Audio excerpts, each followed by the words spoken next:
you can see where we're at there. I'm really glad that I can't. Pardon? I'm glad that I can't. Okay, that's good. I'm gonna always sit here. Well, you're going to be on there, so just be aware of that. Okay, Rebecca, are we starting? We are. Very good. Welcome. Congratulations on making this decision. Do this together for the next 6 weeks or so.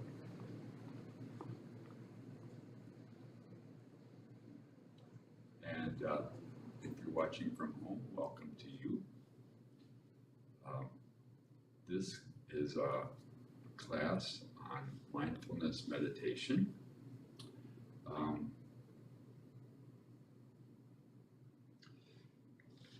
I use a bell to kind of signal the start and end of a meditation. It's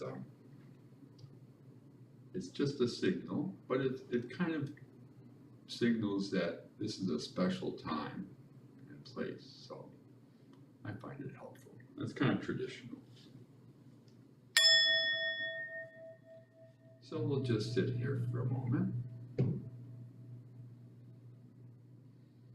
Just feeling our body. Settling into this space.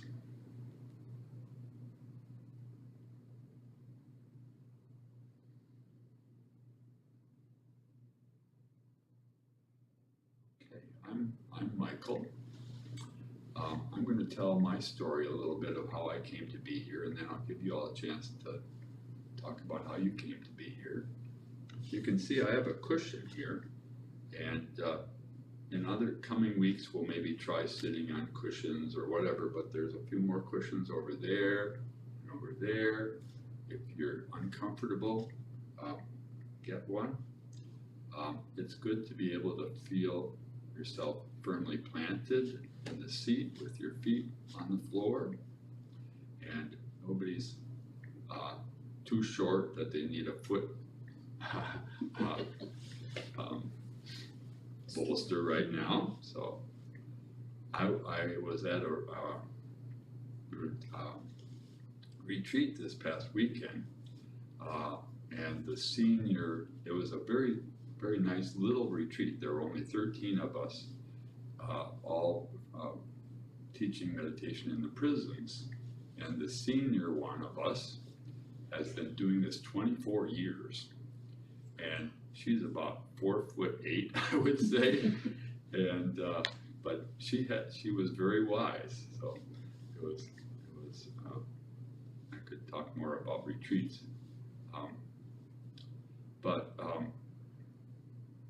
so about 7 years ago, I was at a medical conference, and I was musing about what I would like to do in retirement. And it came to me. That's how I remember it. I could teach meditation. I had been meditating off and on for 50 years or so, once or twice a week, let's say, sometimes more. A couple years before that, I had taken a class, very much like this class, that was offered through Affinity Medical Group in Appleton for 6 weeks, which was very helpful. So I started to look into what I needed to do in order to teach. One thing I found out was that I needed to have a daily meditation practice. So that's when I started, and I hardly missed any days in those 7 years now. I started reading more and attended some retreats, weekend retreats.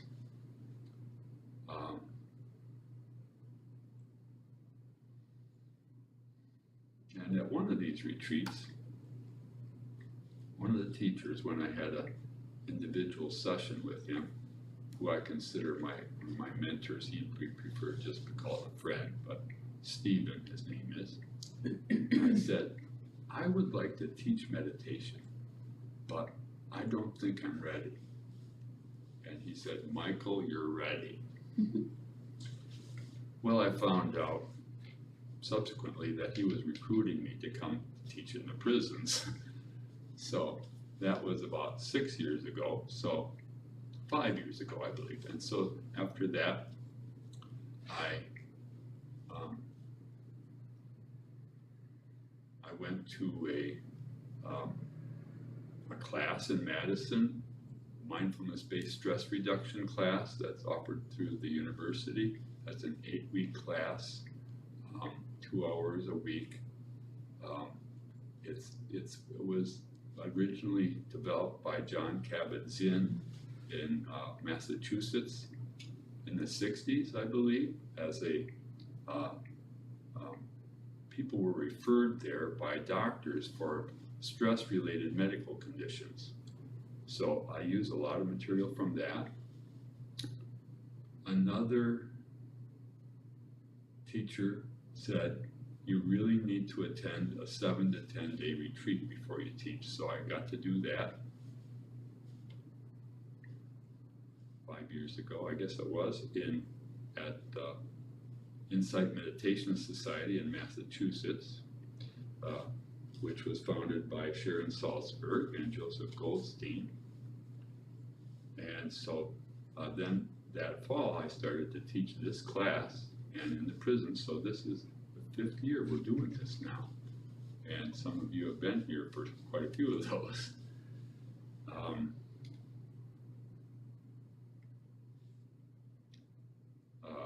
Right now I'm going to 2 different prisons, 2 or 3 times a month.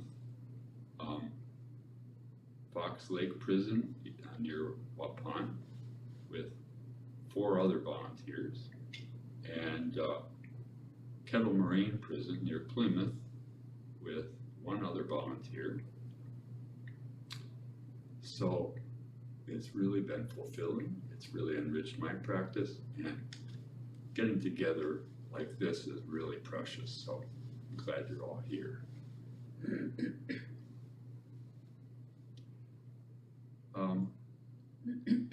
Would you like to tell your story a little bit? Tell us your name and how you came to be here.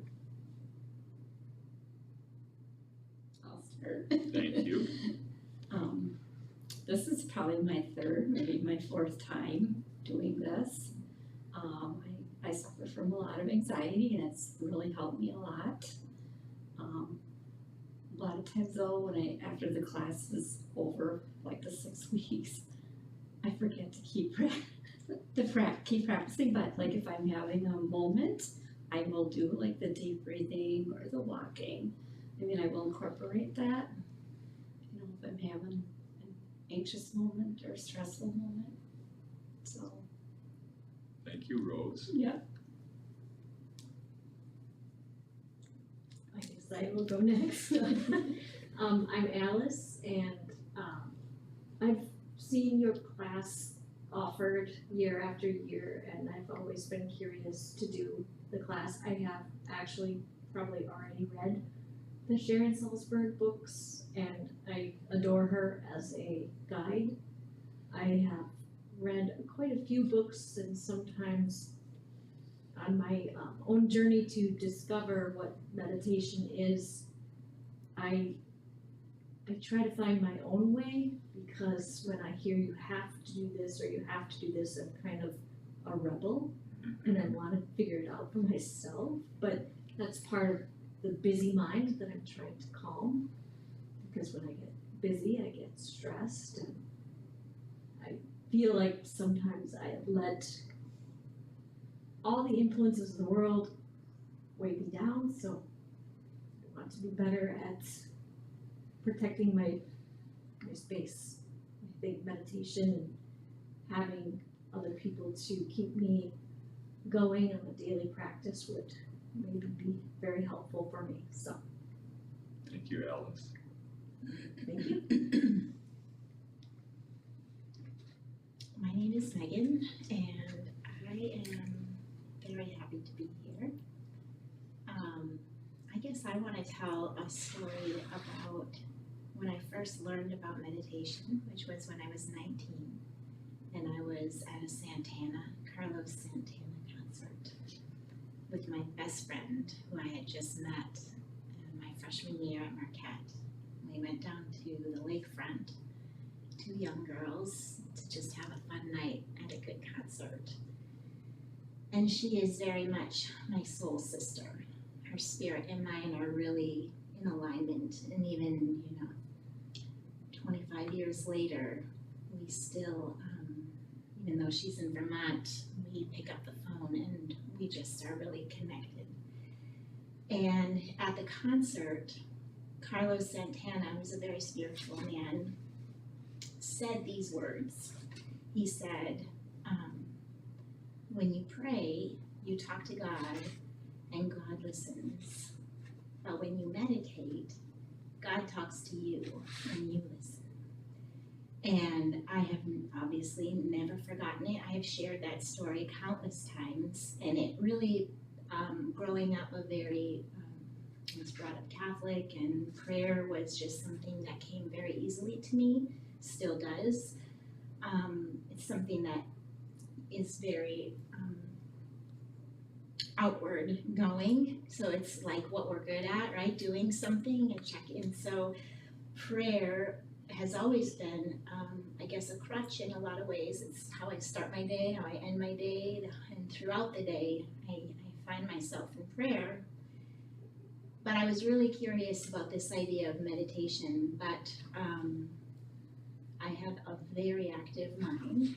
I'm sure we all do. As a kid, I was labeled ADHD and just very active, and also very emotional, like an empathetic person. And all of these things about me,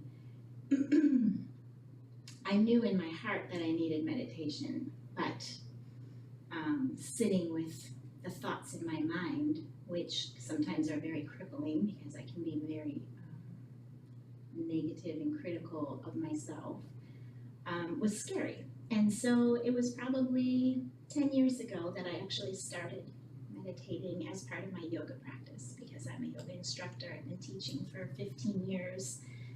And having that movement meditation was the first step, I think, in just really becoming more aware of myself as a whole person. And I'm very interested in healing arts, and I love the idea of having many ways of healing myself, taking some of that responsibility and autonomy back on myself instead of always looking outward for someone to heal me. Meditation is a big part of that. And so I have been practicing meditation, I would say 5 out of 7 days a week. I miss a few days, I know I do, but it's pretty consistent. But I just like to learn more. Always want to learn more, and I too read a lot, and I learn from reading, but I learn really well from experiential situations and from being with people who are sharing their light. So I think I've been talking for long enough. I'm also an educator, and it's what I do is talk, so I'm sorry if that was too long. That was perfect. Okay. And I'm thankful for Michael because he does, I do get to see him once a week in yoga class, and just his whole being radiates this peaceful, calm, loving, warm feeling. And so I am glad that I was able to make this happen in my weekly schedule. Thank you, Megan. You all bring up some good points. This is a spiritual practice, but I teach secular meditation. So whatever religion you have, or if there's no religion, that's okay. That's what we always say in the prisons. All religious traditions have meditation as part of it, some more than others. And you'll notice from the book, Sharon Salzberg is a Buddhist, and they probably have the most developed practice. So a lot of is developed comes from that. other thing you bring up is about beginning again, coming back like this. Someone asked me this week, oh, do you teach an advanced class? And I've been thinking about that, and I thought of a couple of answers. One is that we all need to begin at the start again. So, no, I don't teach an advanced class. However, weeks 7 and 8, which will have an after Thanksgiving, and I consider optional, in which we look at mindfulness of physical pain and emotional pain, are kind of advanced. So that's my answer to that. And reading, I think, is very good. So we'll talk about maintaining a practice, and I've asked all of you to try to have a practice nearly every day. And we'll talk at the end about some practicalities about maintaining a practice, but reading is very helpful. You know, one of the things that we all need is motivation to keep doing it. Being in a group like this is motivation.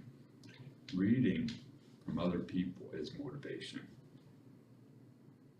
And, you know, we get frustrated, doesn't seem like our meditation is going well, but like Sharon says, just put your body there, and keep telling myself that. Some of the things we share will be personal. However, we're videotaped, so we have to keep that in mind. I usually tell people I don't, this is confidential, but no, this class isn't confidential, so keep that in mind.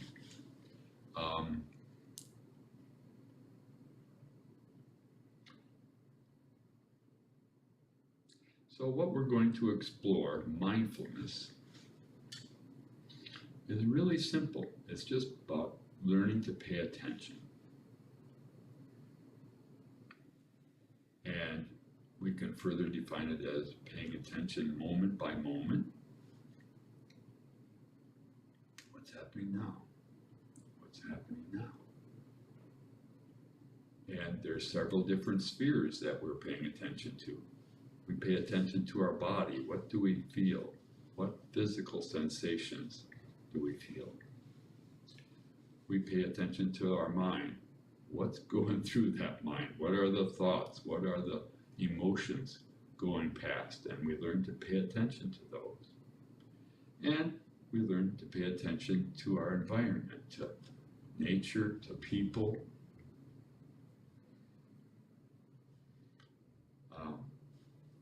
It's simple, but it's not easy because it requires practice to really be good at it. So that's what our meditation is about, taking a time to be quiet and just notice.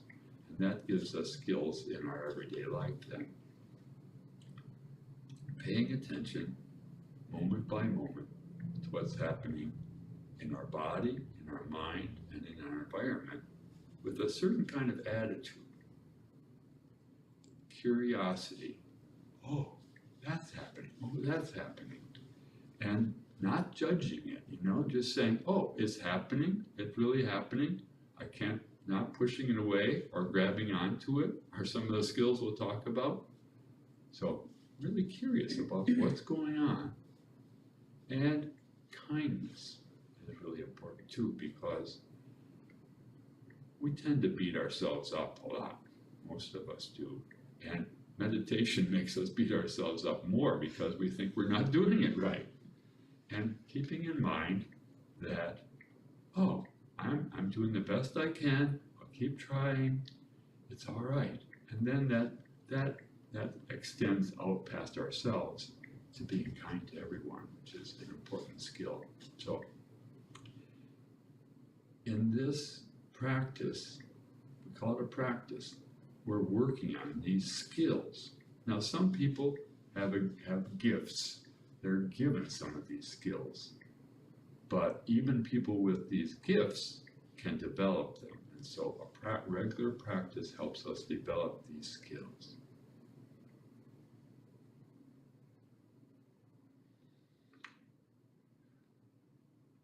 Over the last couple of years, I'm going to talk before I talk about that, about why we should do it. There are three main things I hear from people that with a meditation practice they catch on to fairly quickly, that they learn and appreciate. This from the guys in the prison who've been just doing it for a couple of months, some of them say. One of the first things is a sense of peace, calm, settling down. And if that's all we get from it, that's pretty good. Another thing that a lot of people talk about is reduced reactivity. That is, when something happens that bothers us, that irritates us, that triggers us, we tend to have certain habits where we'll react to it. Like in the prison, a guy bumps into you, you gotta react, you gotta hit him or say something, right?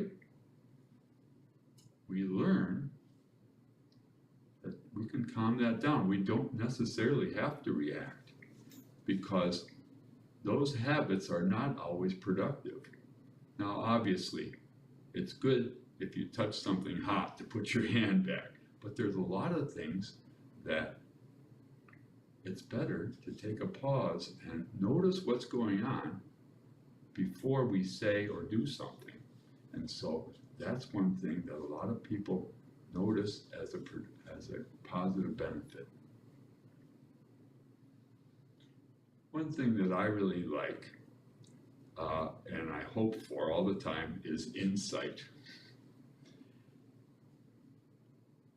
When we are able to calm that racing mind,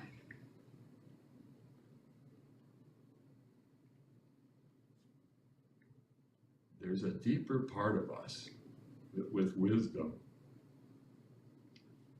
that can come out.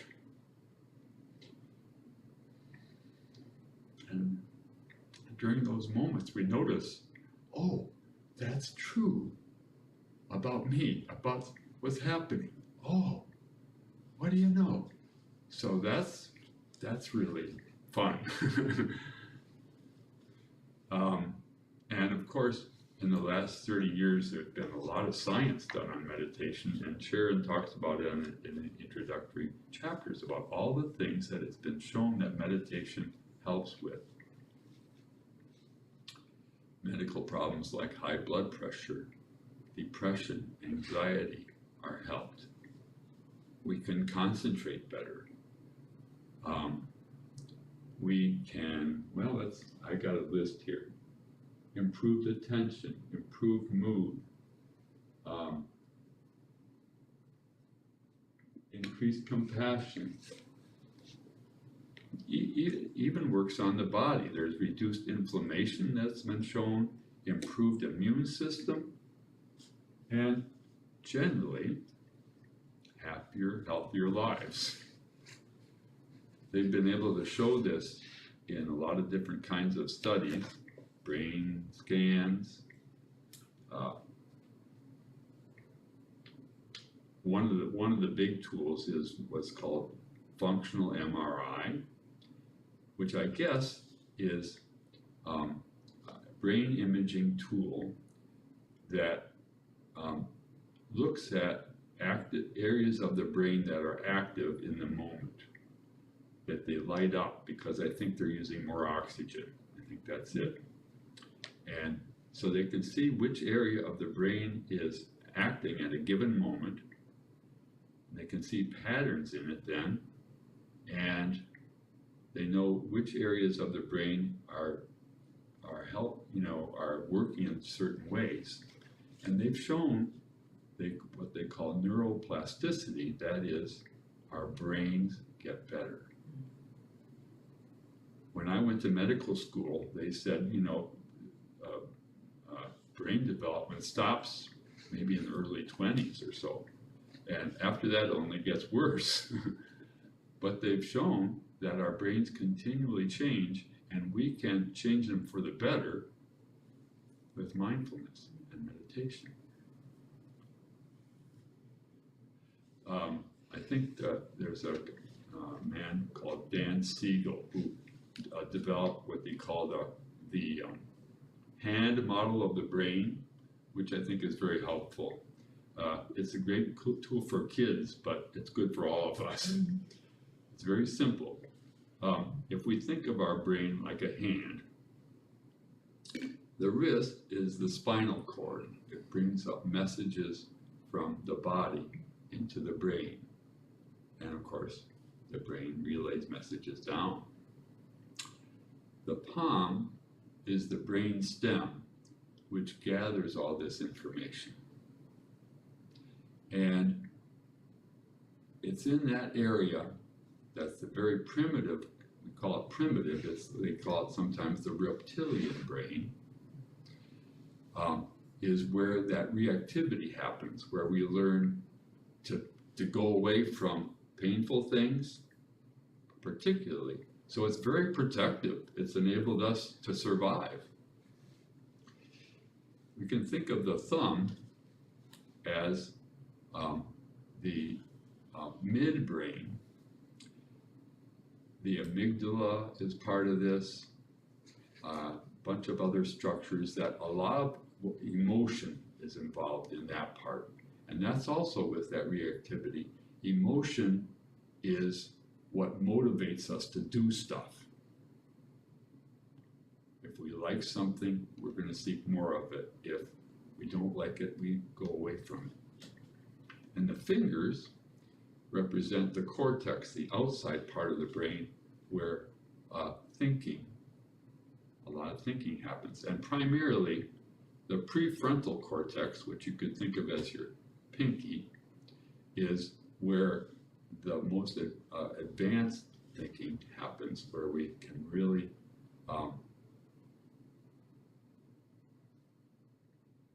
understand things, I guess. And they've shown with brain scans that with meditation, this cortex gets thicker.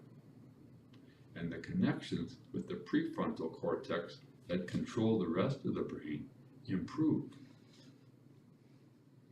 Pretty cool. Dan Siegel talks about sometimes we flip our lid if the cortex doesn't get involved. That's when we start doing crazy stuff. Okay, so we try to learn to maintain that cortex going.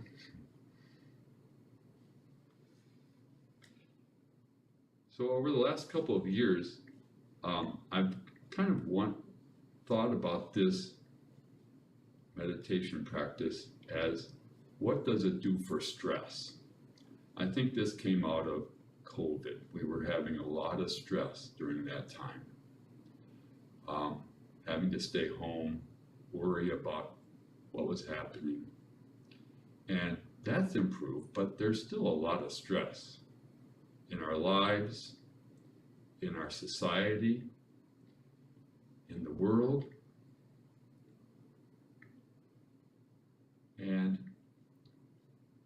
this tool that we're working on really is a wonderful tool to help us with stress.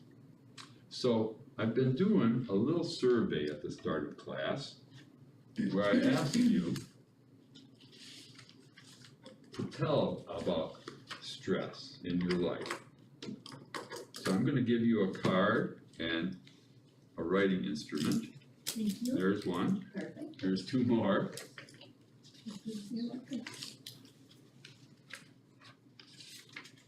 And I'm going to ask you to write some things on here and return it to me tonight, and then I will return it to you at the end of class, and we'll kind of look at what we're doing. So it's helpful to have your book or something to write on.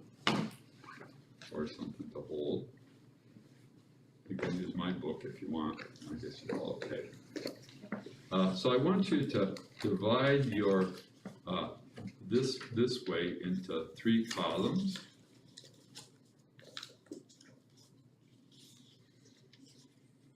And put a line at the top for categories for each column.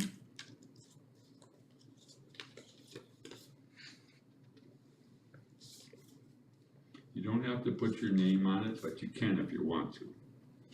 So 3 columns.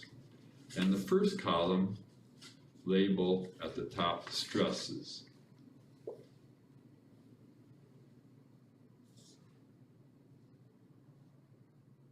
So think about this a moment.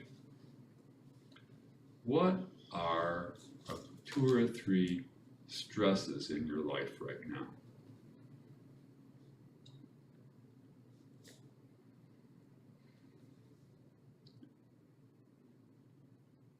And I don't think the word stresses needs any definition.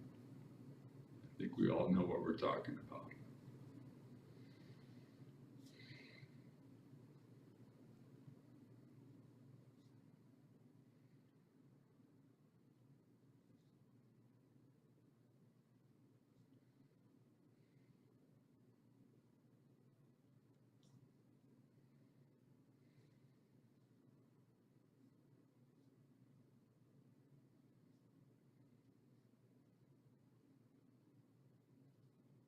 If you're watching from home, you can do this too.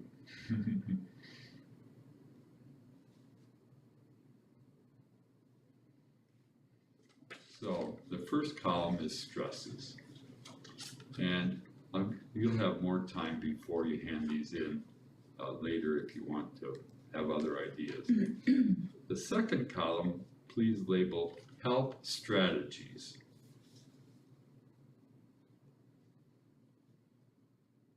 Help strategies. So right down here, what you tend to do for that stressor.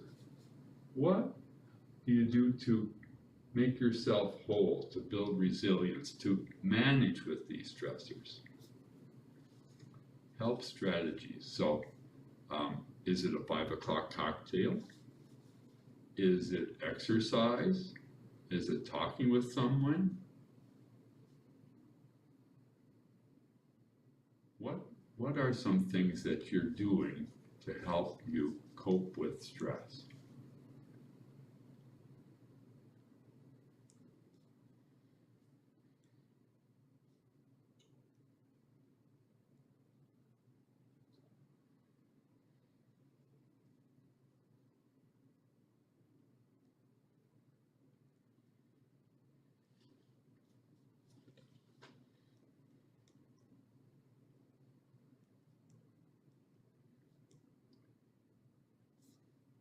If you need to use the other side of the card, you can.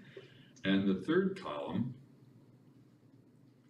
please label, how well is it working?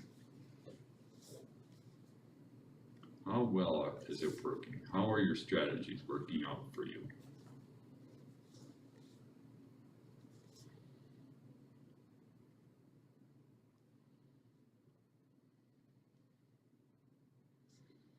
And just take some time to reflect on that. How is it working?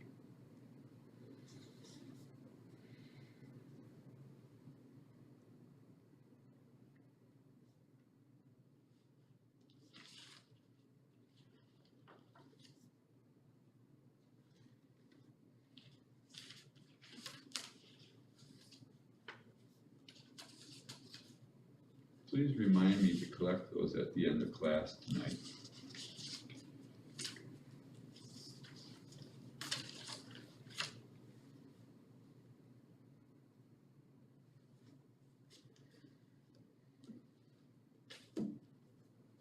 We won't have to read them out loud, will we? That's right, you don't have to read them out loud. They will be confidential. I will look at them, but I'm going to hand them back to you at the end of the class, but I won't. I will share in general what people have said without names. So try to be honest with yourself.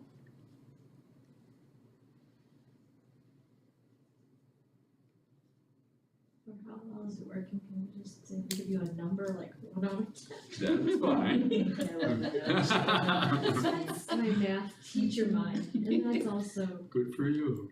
there's a book I read called something about words matter, and when you try to like decide what you want out of life and try to start saying the positive words to get there. If you don't know how you feel, ask yourself, 1 out of 10, how do you feel? There you go. Very good. So I do that to my son all the time. That reminds me of that podcast that people love called 10% Happier. Have you Yeah, I seen that? read the book. Okay. Yeah, he's really funny. Yeah. About how he talks about his acceptance of meditation. Mhm. That was one of my favorite examples because he said, 10% happier, I'll take it. That's right, Because yeah. he was a mess. Uh-huh.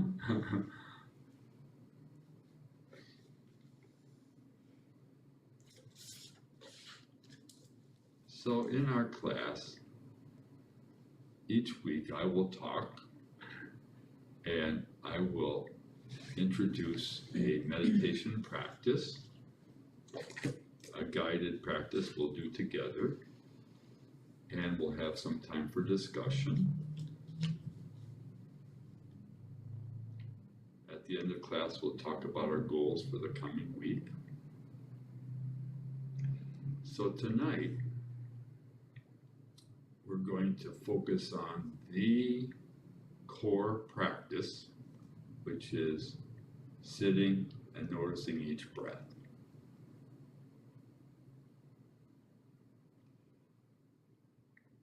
Doesn't sound like much, does it? But it's not easy, is it? So it's a practice, but if we keep doing it, we do get better. We do get better.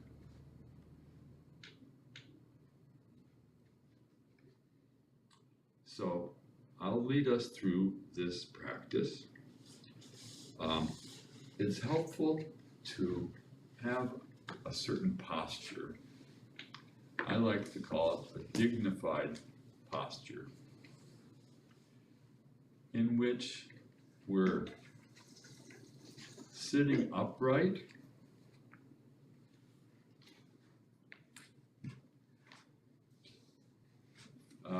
where we feel firmly planted on the ground.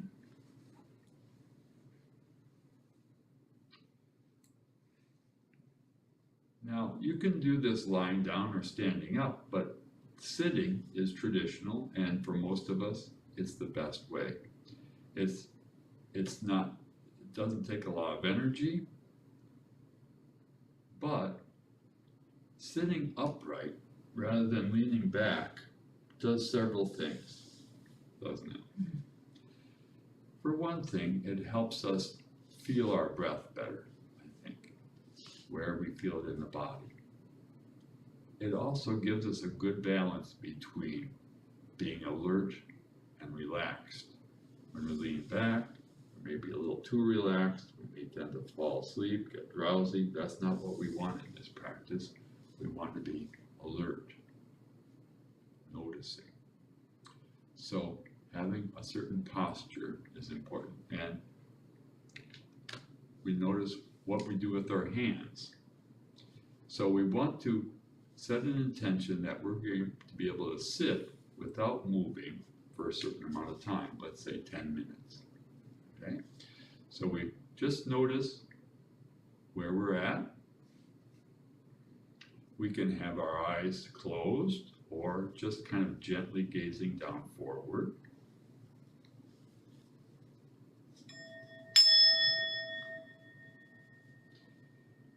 And so we begin just by feeling our body sitting here. We feel our feet and legs planted. We feel our seat, the weight of our body. We feel our hands resting, just noticing that feeling.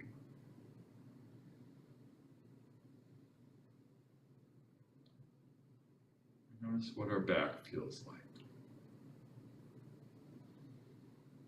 Maybe pay attention for a moment to our face and let our jaw relax, let our neck and shoulders relax.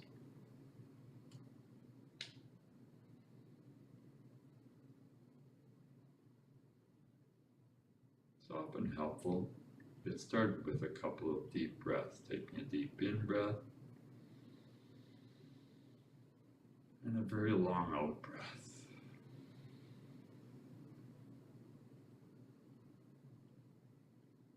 And again.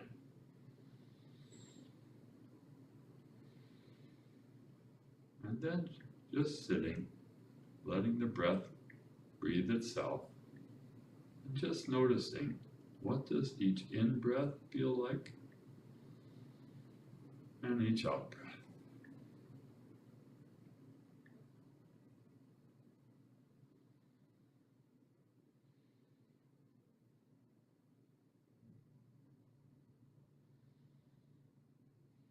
Maybe notice at the nostrils, when the air comes in, a little tickle, and when it goes out,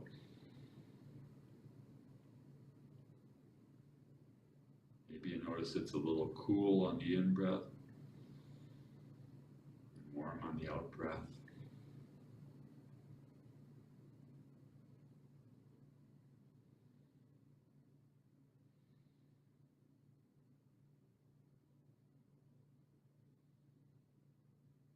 Or maybe notice the chest, how with the in breath the chest expands, and the out breath it relaxes.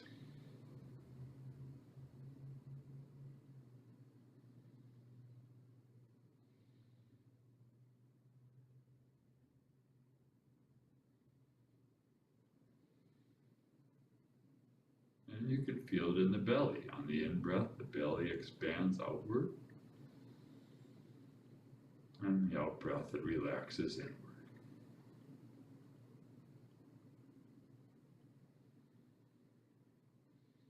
Maybe pick one of these three areas that you're going to notice for the next period.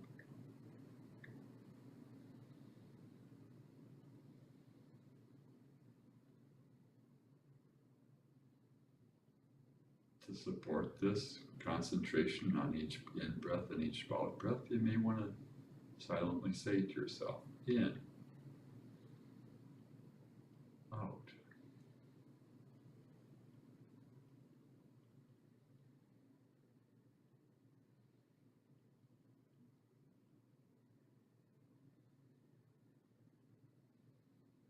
Or rising, falling.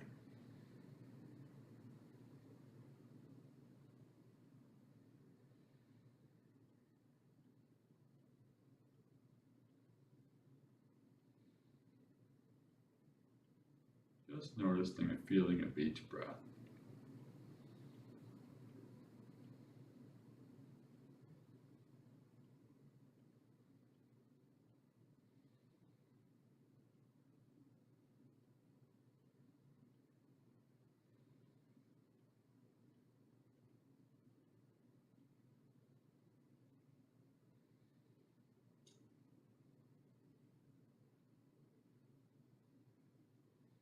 Then we'll notice that our mind has wandered. We maybe missed a breath.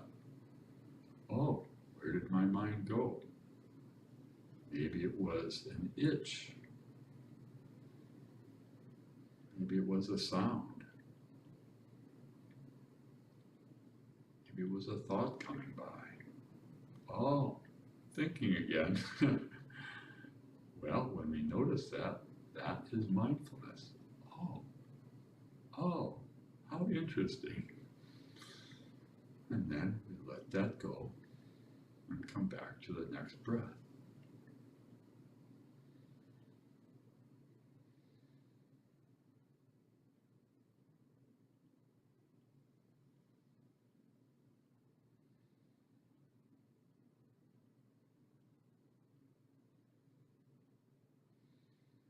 Just sitting and breathing. And noticing.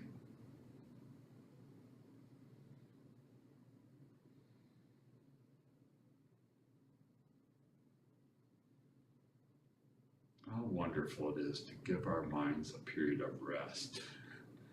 We don't have to think right now, but our minds love to think, and it will happen. So, thinking again, and come back to breathing.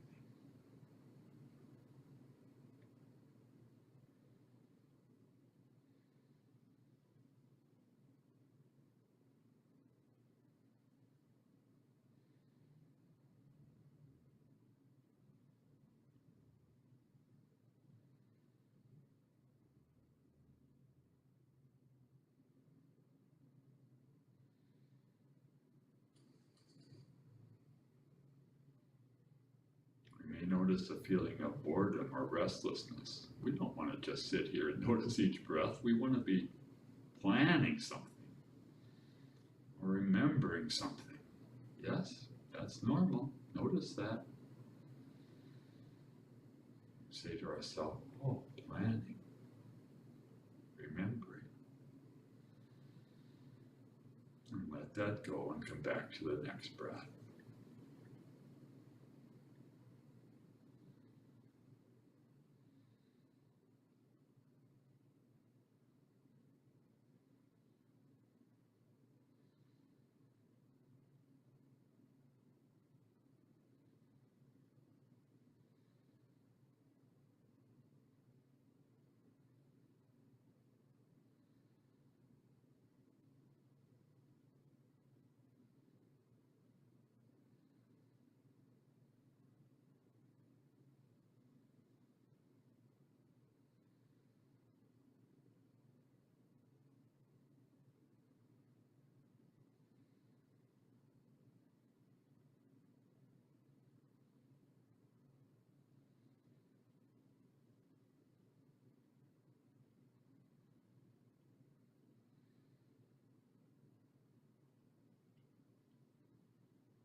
And we can thank ourselves. Oh, we did it.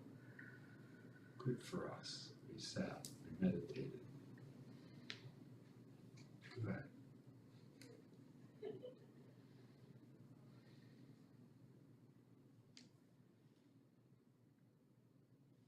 So that's what I'm asking you to do every day.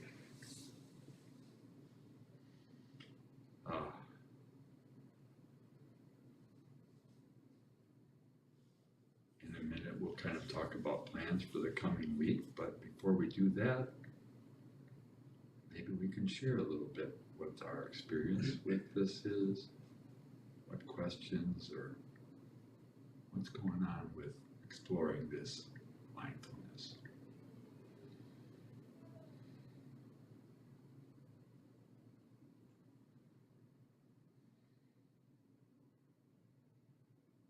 I think I had about 182 thoughts. Wow, I yeah. don't really know. Uh-huh. I just, at one point, I was so deep in what I was thinking about that I was like, you didn't even realize you were thinking. You thought you were meditating.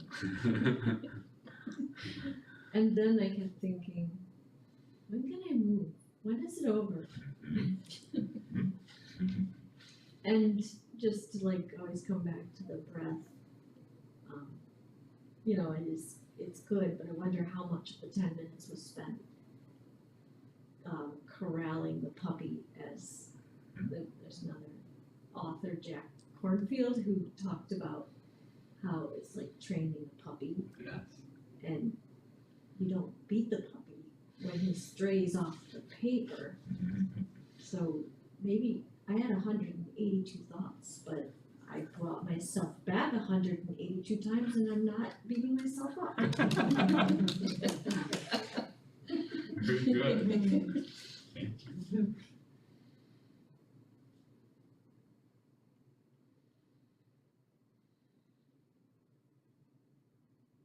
I want to move.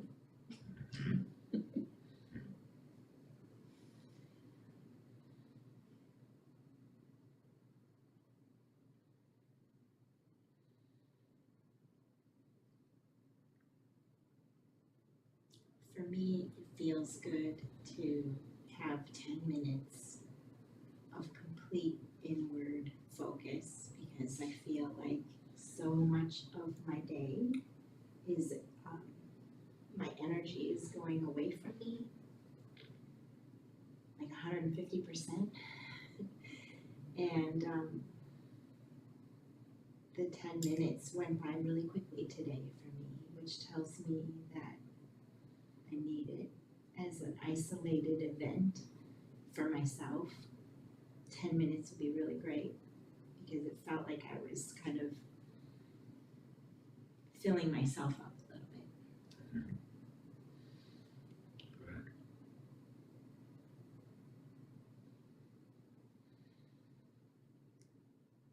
Did go fast. I think it was probably about 10 minutes. I wasn't really timing it. And I like the anchor.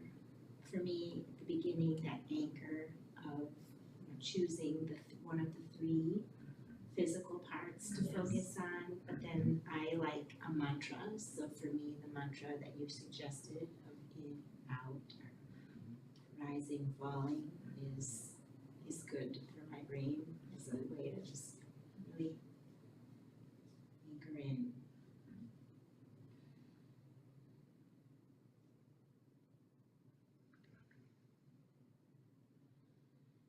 I just had a couple thoughts that went through, but I went back to focusing on my breathing.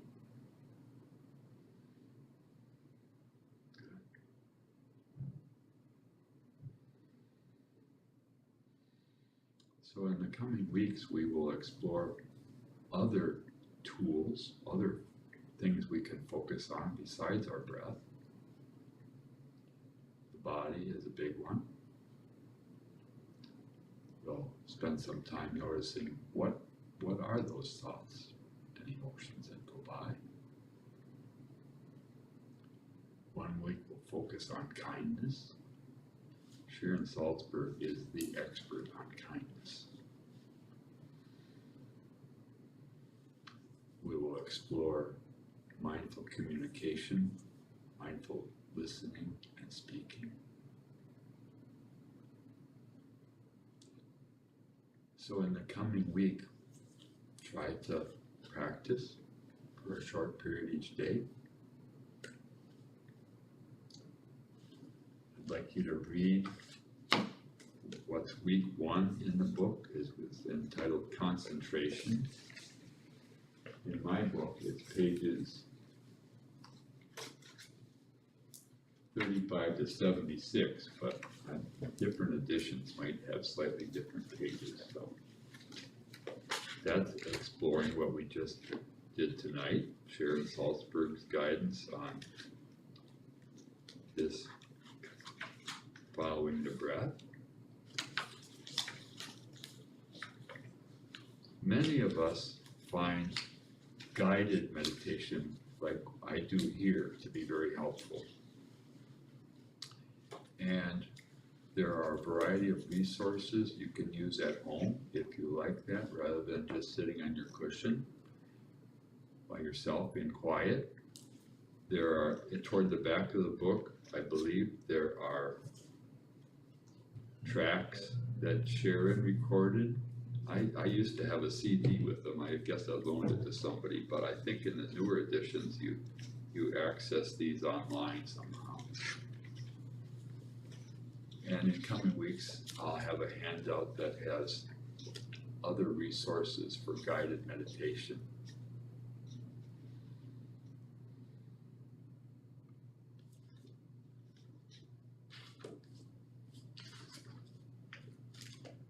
Most weeks I'll have a handout, and if you're watching this at home and want the handout, email me, okay? I'll email it to you. This week's is called Getting Started, so it has some ideas about establishing a regular practice. The first one is environment. Number 1, determine the time you will practice and stick with it. So for most people, it's helpful to establish a time. Many people find first thing in the morning is really good. That's what I like to get my day started. Some people say the last thing at night is the best time for them. Some people find a time during the day when it's peaceful and they can set. So set a time and select a place. Try to find a place that's quiet where you can sit undisturbed for whatever time you decide. If you have pets, I wouldn't let them in the room if you can, but some people can do that. I hear that pets, they like us, they want us to attend to them, and during this time is our time, okay? And other people, the same. So if you live with other people, say, well, I'm doing this now, so just give me this time, okay?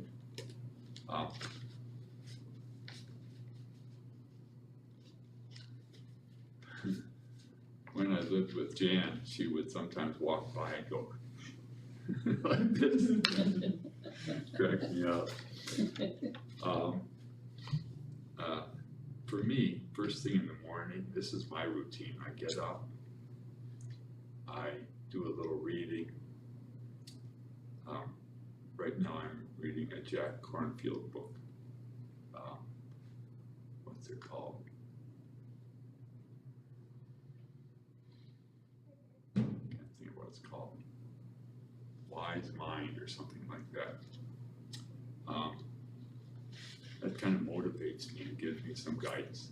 Then I do some mindful movement, a little bit of yoga, which I find wakes up my mind and my body. And then I sit. I've set for different times during my life. Right now I set a timer for 30 minutes. So many people find that valuable to set a timer. Okay, I'm going to set this amount of time. And I'm asking you to try to do 10 minutes almost every day. Sharon says she sets a goal for this 4-week class, 28-day program of doing 20 minutes 3 times a week. But I'm asking you to try to do it every day for at least 10 minutes. And then as you progress, you may want to extend the time, and you may notice, oh, I did it 3 times this week. Okay, next week I'm going to try to do it 4 times. So do what you can. The second part, formal practice, and that's mainly what we've been talking about. So this is setting this time when you're going to sit and follow your breath. And it has some helpful things here, just to do the best you can. Don't expect that it's going to do anything for you, okay? And just be patient with yourself. I find this so often. I want to have results. I want to have these insights. Or when I'm reading Jack Kornfield, he'll talk about people who have these experiences of bliss and seeing magnificent things. Oh, I want that. So if I practice really hard, really concentrate, I'll get that. But trying too hard just exhausts me and frustrates me. That's not the answer. I'm thinking of these things as gifts that just come. We don't know when they might come. So not having any expectations is really helpful. My mother-in-law told me that about myself a while ago, that I should lower my expectations and I wouldn't be so disappointed. Yes. And at the time, I was just really frustrated with those words. I'm like, shoot for the stars kind of person. And I've learned she's very right, and especially my expectations of others. Yeah, okay, yeah. To have high expectations of myself, but to hold other people to those same high expectations isn't fair, and of course you're going to be disappointed by people. Yeah. So I have a little story about expectations and about being triggered. The last spring I asked if the teachers in Kiel wanted to hear about meditation. And the superintendent said, yes, come on over and we'll gather and you can talk to us. So I got there maybe 10 minutes early, and I went to the office and I said, where am I giving my talk? And they said, what talk? Okay, well, it must be in the gym. That's usually where people would gather. So I went in the gym, set up a couple of chairs and waited. So I went back to the office and I said, I'm Dr. Hetzner and nobody is here for my meditation class. And I noticed, Michael. And so I learned not to have expectations, and I noticed I was being triggered. Well, eventually a few people gathered and I talked. So it was a real lesson. So we learn about ourselves through our mistakes, don't we, too?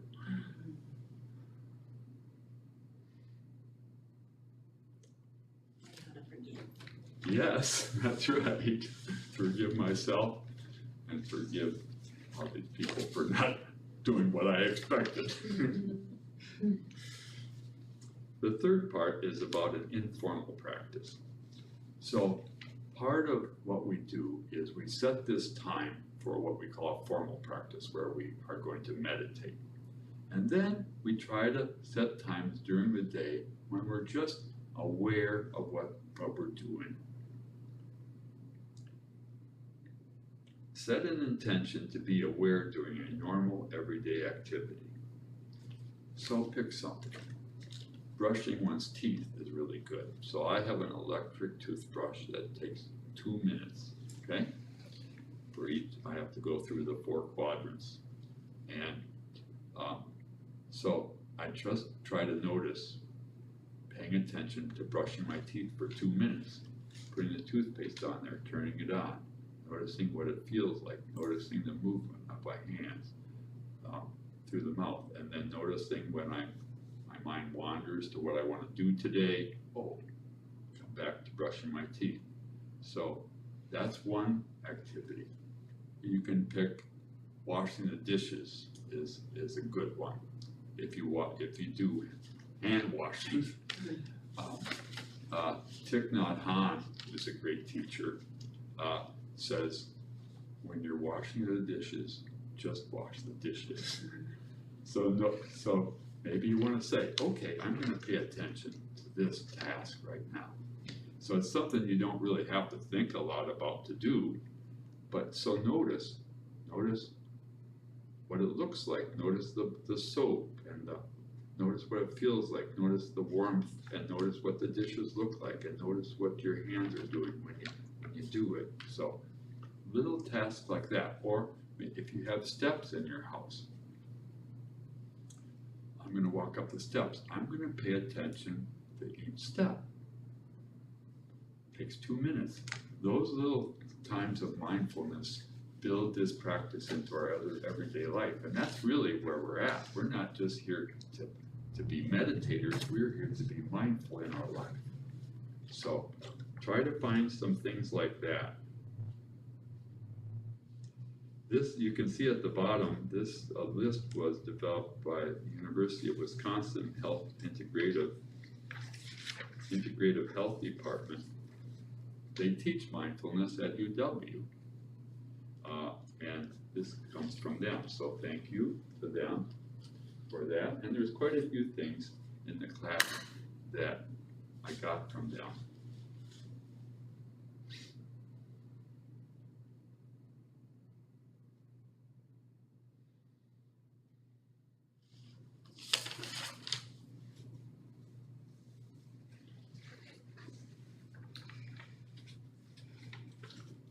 Each week we'll close with a short silent period or short guided meditation. I will be here just for a while if you want to talk longer. Rebecca will be back to turn off the recording sometime soon. Any instructions for all you at home? No, I think you got it all. So if you're watching from home, now, one advantage of having this recorded, QR codes. you found QR codes for the guided meditation? Yes. Good. Sorry to interrupt. No, no problem.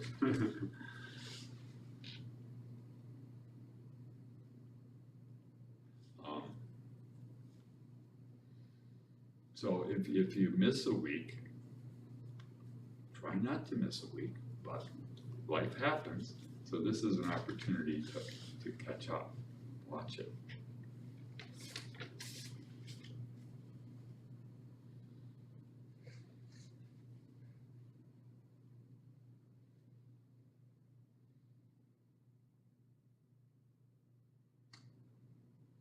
If any of you are on Facebook,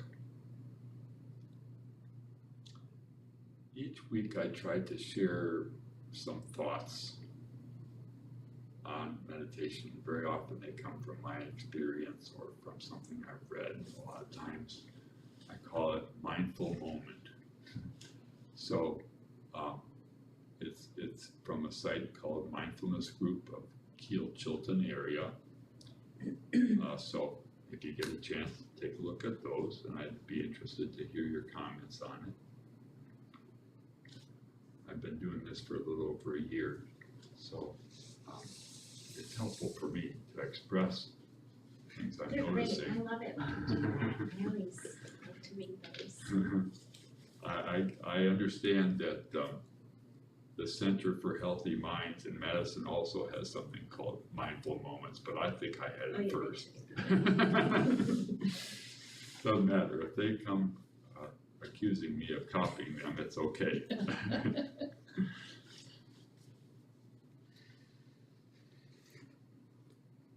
like your last one on anger. Uh-huh. That was a good one. I was gonna actually private message it to my brother.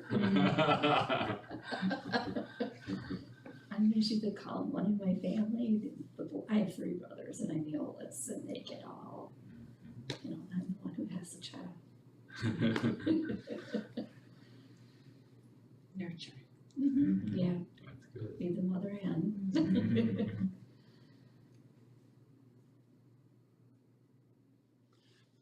We'll close with meditation.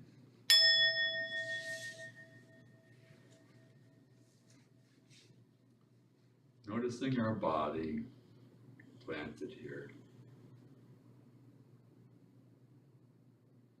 And noticing each in and out breath.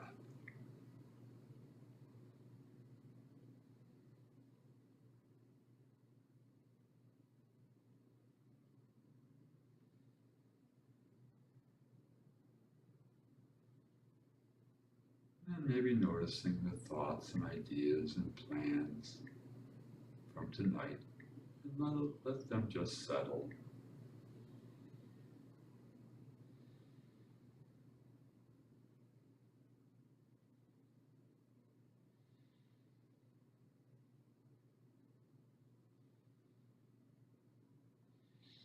Pay attention to the next breath.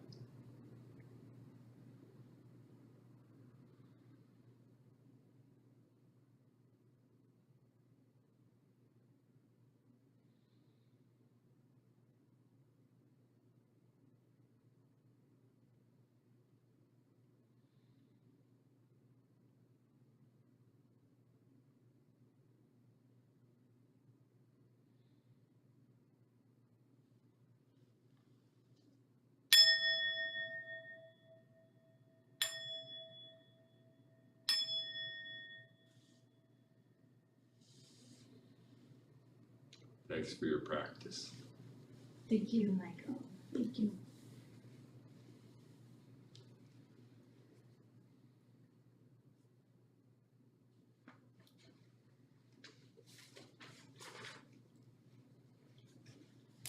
I also have an older version of this book, and I don't think I have those codes. I will send them to you, email. Otherwise, I can look online, I'm sure that she has on her website or something. Right, yes.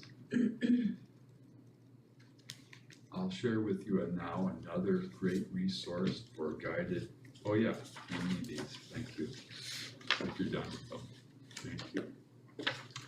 So I'll return these to you in 6 weeks, 5 weeks. There's another really wonderful tool for guided meditation that comes from UW, from the Center for Healthy Minds. It's an app you can get, free app called Healthy Minds. And you can pick a length of a meditation from 5 minutes to 40 minutes, I think, something like that. And very helpful little tool. They'll have a short talk and then a guided meditation. So that's a wonderful little tool if you like guided meditation. Healthy Minds app. I did try that the last time. I just found an app, you know, and I laid on my floor in the living room and just. They tried an app called Headspace, but once they got you to a certain point, then they wanted you to pay $5.99 a month or something Sure, like that, yeah. or more, which I understand, but There are a number of them.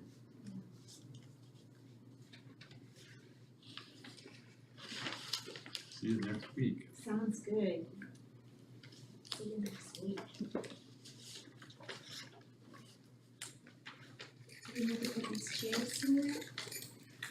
Or should we leave them right where they are? Oh, here's your, I guess we can stack them over there. thank you. Thanks.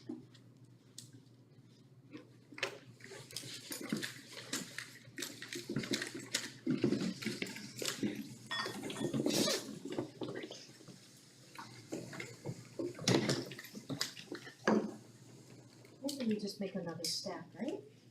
This is gonna get very hot. I don't know, I mean.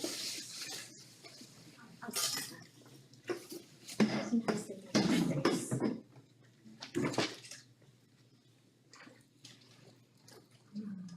Hold on, I'm gonna get my water. In your class? Yes, you're always welcome. It's a wonderful class. I Okay. go to it on Wednesdays and Saturday mornings. Oh, Saturday mornings too? Yes, at 8. Oh. Not this Saturday, this Saturday. Reiki. Yes, I'm in training all day Oh, on Saturday. okay. I can give you one of my cards, and there's a website, but if you just email me, then I Okay. will have your email, Okay, or just come to a class. So okay. not this Saturday, but next Wednesday at Next 9. Wednesday at and 9. Saturday at 8. Okay, okay, Yeah. There's awesome. a Tuesday class as well. At 5:45, which is a little more rigorous. Okay. Like not a lot, and there's still multi-levels, but I think out of all 3, that one is like level 2. And more this- of the gentle Just start, until like you it, know, until you get it's been a while. comfortable, and yeah, exactly, it just takes a while for your brain even to, you know, hear the instructions and move. So what do we all need to bring? I do that, that's it, That's it? that's Okay. all, yeah, and they're $10, the classes are Oh, all okay. $10, and you can pay with a cash or check or Like each week or? Yep, some people buy, you know, come the first time and see what you think, and then some Okay. people buy, you know, 10 classes at a time, and Okay. then I just keep track See you for next you. Okay. Okay, See you great, next week, Alice. see you Wednesday. Yep, see you next Okay. It was nice to meet you. Yeah, nice to meet you See you too. Thursday. Hi, Michael, thank you. Oh, my tea and my bolster. Right.